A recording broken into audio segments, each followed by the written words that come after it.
ओम साई राम, जय साई राम सभी को। मैं साई मंजू आप सभी का स्वागत करती हूँ बाबा के इस चैनल पर। और आज फिर एक कहानी लेकर आई हूँ जो मैंने सिमिलर कहानी पहले भी सुनाई है, लेकिन आज जिस तरह से मैं उसको आपको बताने वाली हूँ, कहानी सिमिलर है लेकिन उसकी जो बाबा के थ्रू गाइडेंस है वो थोड़ी अलग है, on a different point of view. तो सुनिएगा आखिर तक, और अगर अच्छी लगे तो ज़रूर शेयर कीजिएगा।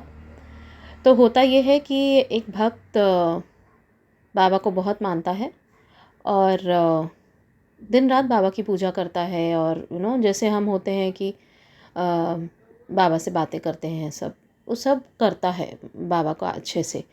तो एक दिन उसके घर पे सुबह सुबह डोरबेल बजती है, तो वो दरवाज़ा खोलता है। तो सामने एक आदमी होता है। वो तो ये बंदा पूछता है डिवोटी की, बोलिए आप कौन? तो बोले कि मैं साईं बाबा हूँ। तो वो एकदम हैरान हो गए, बोले साईं बाबा? एंड वो सूट बूट में था आदमी। तो बोले कि कौन साईं बाबा? तो बोले कि वही जिसको तुम रोज़ पूजा करते हो, वही हूँ मैं, अलग रूप में आया हूँ सिर्फ। तो वो हैरान हो गया और बोले कि सच में आप साईं बाबा हो? तो उन्होंने कहा हाँ। तो बोले कि मैं तुम्हारे साथ तुम्हारे घर पे रहना आया हूँ, क्योंकि तुम तो मुझे रोज़ दिन रात पुकारते रहते हो। तो मैं तुम्हारी भक्ति से बहुत प्रसन्न हूँ, इसलिए मैंने सोचा कि मैं तुम्हारे घर चल के तुम्हारे साथ ही रहूँ 24 घंटे। तो वो बहुत खुश भी हुआ और थोड़ा डर भी गया कि वाकई में ये हो रहा है क्या मेरे साथ। तो फिर वो डिवोटी ने उनको अंदर बुलाया और वो बोले कि ठीक है चलिए आप, मतलब खुशी खुशी स्वागत भी किया कि आइए बाबा आप बैठिए। और फिर बाद में जैसे वो ऑफ़िस गया, गाड़ी में था, तो गाड़ी में वो किसी अपने ऑफ़िस के क्लाइंट से ही, उसका बिज़नेस था तो वो क्लाइंट से बात कर रहा था। तो क्लाइंट से बात करते करते वो बोलने लग गया कि मैं जिस रेट पे आपको दे रहा हूँ अपना, जो भी उनका वो ऑफ़िस का होगा, जो बनाते होंगे प्रोडक्ट, वो आपको जनरली वो ऐसा ही बोलता है कि जिस रेट पे मैं दे रहा हूँ मार्केट में आपको कहीं नहीं मिलेगा। तो विच इज़ नॉर्मल कि आजकल के बिजनेसमैन ऐसे ही बात करते हैं। तो अब उसको पता था कि साईं बाबा मेरे साथ बैठे हैं मेरे कार में, तो वो झूठ कैसे बोलेगा। तो वो अटक गया।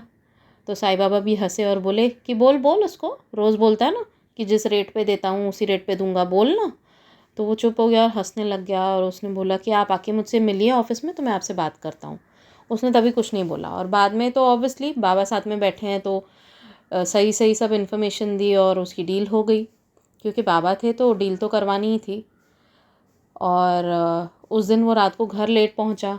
तो बीवी ने पूछा कि घर क्यों लेट आए हो आप, तो रोज़ तो इस टाइम पे आ जाते हो, आज क्यों लेट हो गए? तो अब वो नॉर्मली अगर लेट होता भी था तो कुछ बहाना बना देता था, अपनी बीवी को, कि मैं यहाँ गया था वहाँ गया था। ऑब्वियसली बिकॉज अगर फ्रेंड्स के साथ कहीं बाहर घूमने गया है तो बीवी नाराज़ होती होगी, तो झूठ बोल देता होगा। तो आज तो लेकिन बाबा थे साथ में, तो झूठ कैसे बोलेगा। तो बाबा हंसे वापस और बोले बोल ना बहाना मार, रोज़ जैसे बहाने मारता है जब भी लेट होता है, बोल कि मैं क्यों लेट हुआ। तो उसने तब भी सच सच बता दिया कि मैं क्यों लेट हुआ, काम में था, वॉट एवर, ऑफिस में एंड ट्रैफिक थी। फिर उसने बताया सच सच। तो बीवी ने बोला ठीक है कोई बात नहीं। तो अब सच बोला तो बीवी भी मान गई, कुछ बोली नहीं।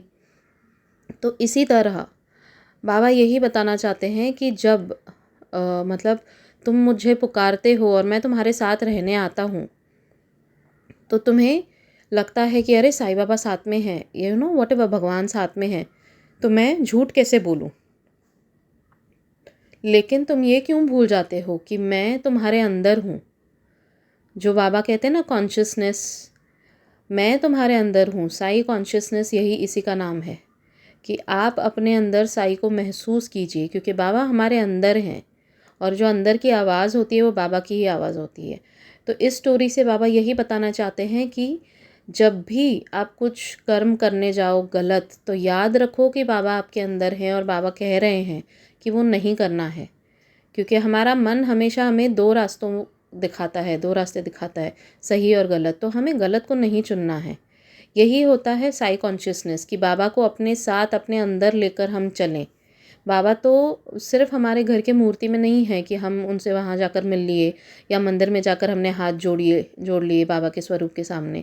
सिर्फ वो नहीं है ना, बाबा तो कण कण में है, बाबा हमारे अंदर हैं। तो अगर हम किसी से भी झूठ बोलते हैं तो वो इट इज़ रॉन्ग, क्योंकि बाबा तो हमसे कहते हैं कि आप झूठ मत बोलिए। एक वो कॉन्शियसनेस अपने अंदर रखिए, एक वो जागरूकता अपने अंदर रखिए कि बाबा हमें ऐसा नहीं करना है। तो आज की कहानी का सार यही है कि जो हम कहते हैं ना कि Sai consciousness, you need to know कि Baba is within you, Baba is around you, Baba is in each and every particle of this earth. Baba कण कण में हैं, इसलिए उनको हर जीव जंतु में, हर इंसान में बाबा को देखिए। ऑफ कोर्स बाबा ये भी कहते हैं कि बहुत काइंड होना भी अच्छा नहीं है। Be kind but don't be very kind, because you need to recognise कौन अच्छा है और कौन बुरा है, उसकी परख भी तुम्हें होनी चाहिए। क्योंकि इस संसार में बुरे लोग भी हैं, चालाक लोग भी हैं। तो उनकी चालाकी से बचकर रहना और खुद के कर्म अच्छे रखना, ये सब बैलेंस करना आना चाहिए। हमें लोगों को परखना आना चाहिए। तो आई होप आज की स्टोरी आपको अच्छी लगी हो कि बाबा कहते हैं कि हमें उन्हें हर कण कण में महसूस करना है और साथ ही लोगों के साथ अच्छा बिहेव करना है, प्रेम भरा व्यवहार रखना है सबके साथ काइंड रहना है।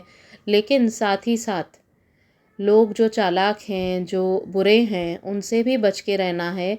उनके मुंह नहीं लगना कि हमें उनसे जाके झगड़ा वगड़ा नहीं करना। अपने लिए, अपने राइट्स के लिए आप खड़े रहिए, ज़रूर अपने लिए लड़िए, लेकिन अननेसेसरी किसी से वाद विवाद नहीं करना।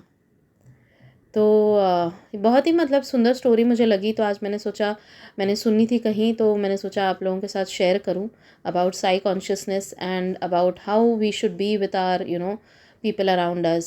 Be kind but don't be over kind. Learn to recognize the people and live with Sai consciousness. I hope आपको ये स्टोरी अच्छी लगी हो। अच्छी लगी तो प्लीज़ शेयर कीजिएगा एंड बाबा का नाम जपते रहिए। बाबा का आशीर्वाद आप सब पर बना रहे, यही बाबा से प्रार्थना। ओम साई राम, जय साई राम।